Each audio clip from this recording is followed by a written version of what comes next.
In this video, I'm going to walk you through how you can use page 31 of your playbook to help you overcome the moments that can completely drain you of motivation and enthusiasm to stick with your fitness and nutrition. What we're going to cover here is, in my personal experience, the single thing that has had the absolute biggest impact on my ability to feel confident and determined enough to keep showing up for 300 complete workouts. When Craig originally asked me to go to the gym and do complete workouts, I was carrying literal decades of baggage with me. Because see, I started my fitness journey at the age of 38 with absolutely no confidence. I was the kid who got yelled at in PE class for intentionally messing things up because that was easier than doing things right. I got a bloody nose from getting hit in the face with a soccer ball. I had no track record of being athletic, so I was not physically coordinated. My reflexes were bad. I didn't have any sense of balance, and I would sarcastically joke that if we were gazelles out in the wild, I would be the one to get eaten first by the lions for being the weakest. And although I would find ways to laugh about it, really it hurt deep down because I believed that I was weak and incapable of doing these things.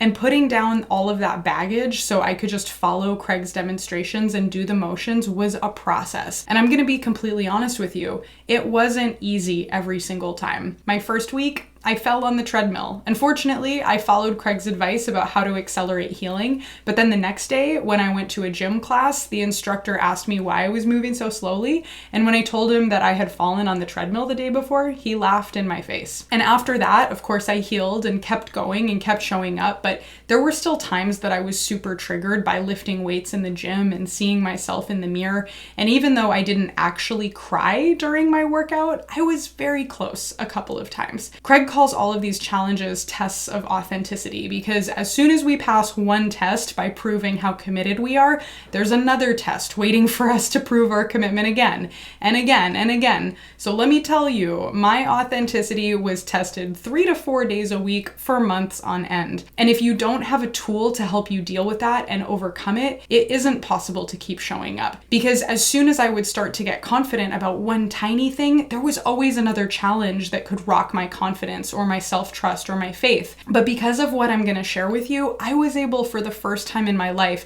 to show up consistently for my fitness and nutrition like I never could before.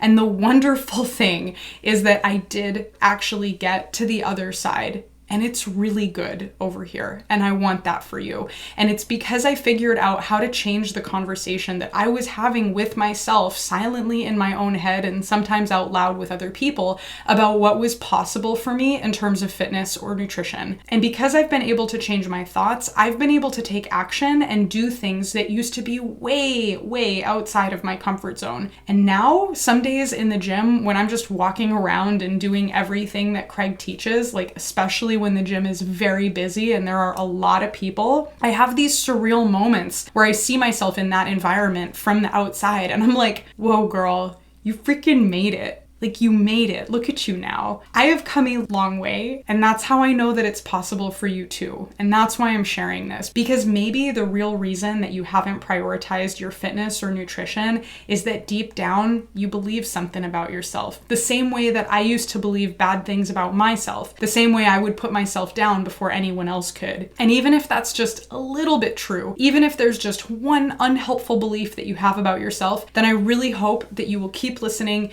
and take to heart what I'm going to share with you. Because on page 31 of the playbook and then the demonstration I'm going to give you, it's going to show you how you can start to shift these things. And what I know from my own personal experience is that there are a lot of moments where you're going to need this tool to help you stick with the program so that you can keep showing up. So what we're going to do is uncover the deeper reasons that have been stopping you from prioritizing your fitness and nutrition.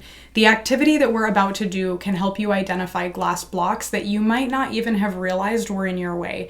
And you might find some new things that didn't show up when you did the Bridge of Courage exercise, and that's okay. On page 31 of your playbook, you're going to see a page that looks like this. And the lists below contain disempowering, or at the very least, factually true but non-empowering beliefs or thoughts that hold back people's progress getting fit and staying fit. You'll make the fastest progress by identifying your own unique combination of concerns and working through one a day on the situation adjusters on the following pages. So highlight or mark the ones that resonate with you, and whenever needed, write your own rephrase so that it sounds like what you actually tell yourself. And let me just quickly say before we dive into this, there are no wrong answers with this activity. You literally cannot make a mistake with this because there are only your answers and what is true for you. So as we go through this, you might notice certain messages or thoughts float up in your mind. And when you hear those messages for yourself, whatever the message is, you want to honor it by pausing and writing it down in that white space, somewhere in the white space around the guy on page 31. Don't worry about writing nicely or making this look good. And also, as we go through this, there is a possibility that you might not hear any messages float up in your mind, and that's okay too. Don't overthink this. Like I said, you can't do this wrong. There are no wrong answers. There's only what's true for you. Okay, so the first category of thoughts and concerns that we have here are related to self-image or identity. These could sound like, I'm just not disciplined enough to exercise regularly. I have bad genes. I'm not a fitness person. I don't have an accountability buddy. Your thought or concern might already be on the list, but it might also be something new, like, I've always been like this. It's who I am. Take a moment and think. Do you notice any thoughts about your self-image or identity that might be blocking you from getting fit and staying fit? If yes, pause the video and write them down. If not, don't overthink it. Let's keep going. The next category is clashing priorities. These sound like, I don't have time or energy to work out. I can't prioritize my health now because I had a bad day. My family needs me, so I can't focus on fitness. Work is more important than exercise right now. Your thought or concern might already be on the list, but it might also be something new, like, my social life always gets in the way. So again, take a moment and think. Do you notice any thoughts about clashing priorities that might be blocking you from getting fit and staying fit? Again, if yes, pause the video and write them down, and if not, don't overthink it. The next category is health challenges. These sound like, I can't exercise because of my bad knees. I'm afraid of injuring myself. I don't want to make my situation worse. I'll never get results because of my age or my hormones. And your concern or thought might also sound like, I'm broken and nothing can change that. So pause and think, do you notice any thoughts about your health challenges that might be blocking you from getting fit and staying fit? If yes, pause the video and write them down, and if not, we just keep going. The next category is developing strength. These could sound like, I can't run. Women shouldn't have muscles. I don't want to look bulky. I hate the gym.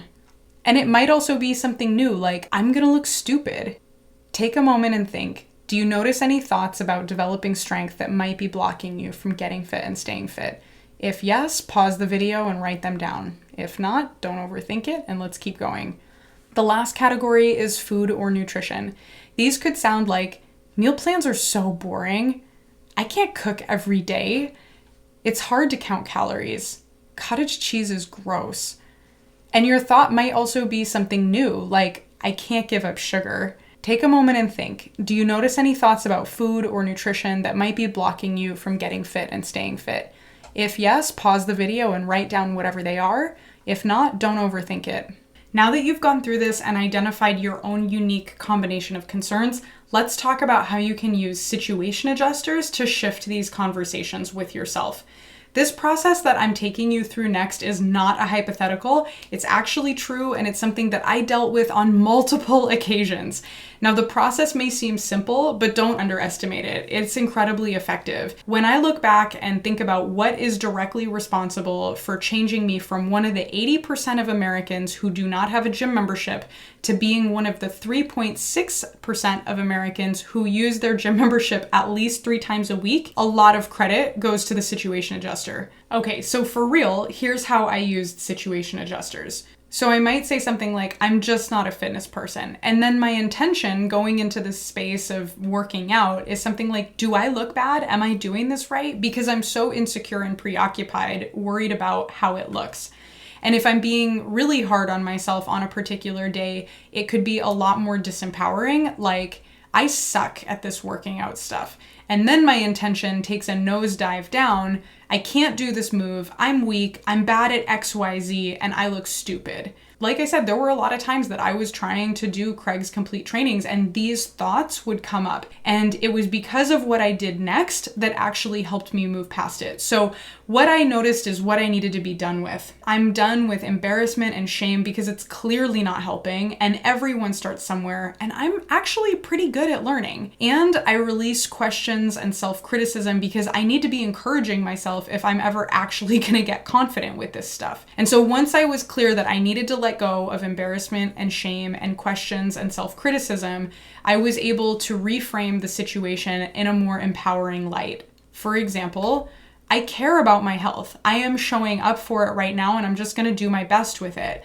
And I also enjoy proving that tricky challenges are possible. When I look at other areas of my life, I know that this is a huge motivation for me. I love doing things that people think can't be done.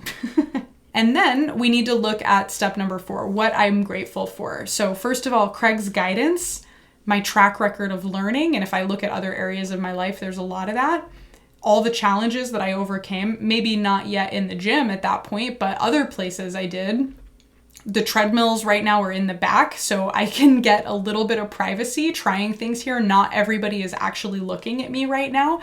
I'm in my own little bubble, and there aren't that many people here, thankfully. Okay, now let's scoot over here to section number 5. What's my awareness of success? Well, I know that I'm successful when I'm confident and I believe that growth is possible. That's definitely not the space that I'm in when I'm saying disempowering intentions and views of the situation. But when I am being successful, those are the kinds of things that are happening for me. And then number 2, my awareness of diminishing returns is noticing whenever I say self-deprecating things or I start questioning my capacity.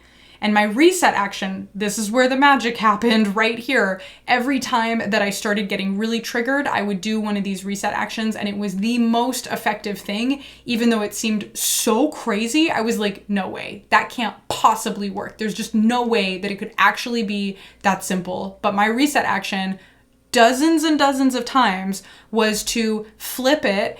And instead of saying, I can't do the move, say, yeah, I can do the move. And instead of saying I'm weak, I would say I'm strong. I'm good at XYZ, not I'm bad at XYZ. And instead of I look stupid, I look good. And even though it felt a little crazy in that moment, because I was like, but do I? I was like, well, let's just try. Let's just assume that maybe it is true. And what would happen next is that the next time I did it, it was just better. So the awareness of success again is that I do the move like a beginner, and that's okay, and I just trust in my growth. That helped me get back into that place of confidence. And so ultimately in number 6, the goal of this situation was that all I have to do is show up and try. And it's okay to look like a beginner. I don't need to be super advanced right now. And because of that, perfection is unnecessary. It's okay to look like a beginner right now. It's okay to suck. I should stop making such a big deal out of sucking at it. Like, it's actually fine. And my belief makes growth possible. If I can just hold on to caring about my health and focus on how I like proving that tricky challenges are possible, even if I'm proving that to myself, that's what I need to hang on to. And also, there's no room for comparison here. You've just seen how I really used situation adjusters multiple times to stop sabotaging my own progress. And as we wrap up, I strongly encourage you to use situation adjusters because the things that you say to yourself are either helping you get fit and stay fit, or they're blocking you from getting fit and staying fit. There truly is no in between. And if you're trying to get fit while you hang out in that middle ground with neutral thoughts that are non-empowering, not particularly helpful, you will struggle. And we are here to see you win. We know that your champion is the one who convinced you to register, so we trust that your champion is in there and we know that you are capable of this progress. But you need the right tools, because if you were trying to learn a new language, you wouldn't develop fluency just because you wish for it, right? And you don't develop fluency with new thought patterns or beliefs just because you wish for it. It takes practice. So you'll want to use your discoveries here today with your unique combination of concerns and thoughts from page 31 as inspiration when it's time to fill out your situation adjusters on the following pages. With practice, you'll get better and better at turning down the volume on your disempowering or non-empowering thoughts and turning up the volume on your empowering ones.